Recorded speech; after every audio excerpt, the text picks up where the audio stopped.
साल 1995। उत्तर भारत का एक शांत गांव धूपगांव।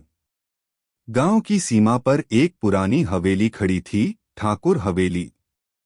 कई दशकों से वीरान उस हवेली के नाम से ही गांव के लोग कांप जाते थे।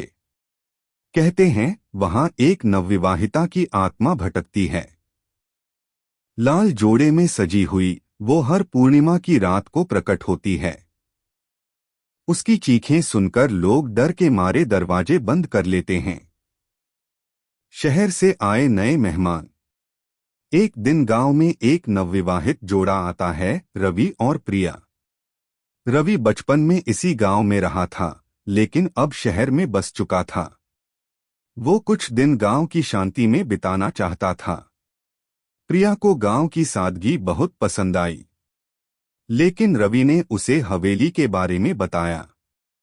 रवि गंभीर होकर, ये ठाकुर हवेली बहुत डरावनी है। यहाँ 25 साल पहले एक दुल्हन का कत्ल हुआ था। कहते हैं उसकी आत्मा आज भी भटक रही है। प्रिया हंसते हुए, ये सब झूठी कहानियां हैं। आत्मा कुछ नहीं होती। पूर्णिमा की रात। वो रात आई पूर्णिमा की। आसमान में पूरा चांद चमक रहा था। गांव में सन्नाटा था। रवि ने प्रिया से कहा कि वो आज घर से बाहर न जाए, लेकिन प्रिया को हवेली को देखने की उत्सुकता थी। रवि के मना करने के बावजूद वो लाल साड़ी पहनकर अकेले हवेली की ओर निकल पड़ी। हवेली के पास पहुंचते ही दरवाजे खुद ब खुद खुल गए। प्रिया थोड़ी घबराई, लेकिन अंदर चली गई। अंदर अजीब सी ठंड थी। दीवारें पुरानी और सड़ी हुई थीं। तभी एक कमरे में उसे एक औरत दिखी, लाल जोड़े में, सिर झुका हुआ। प्रिया कांपती आवाज में, कौन हो तुम? औरत धीमे स्वर में, मैं मीरा हूं। मैं इस हवेली की दुल्हन थी।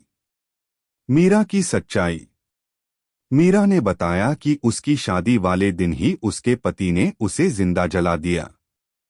हवेली के एक कमरे में उसे बंद कर आग लगा दी गई। वो अब हर साल उसी दिन वापस आती है, लाल जोड़े में, अपने अधूरे विवाह को पूरा करने। मीरा ने प्रिया की आंखों में देखा और कहा, तुमने मेरा जोड़ा क्यों पहना? तुम मेरी जगह क्यों आई हो?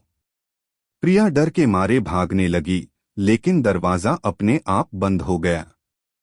रवि की खोज। उधर रवि को जब पता चला कि प्रिया हवेली गई है, तो वो घबरा गया और तुरंत वहां पहुंचा।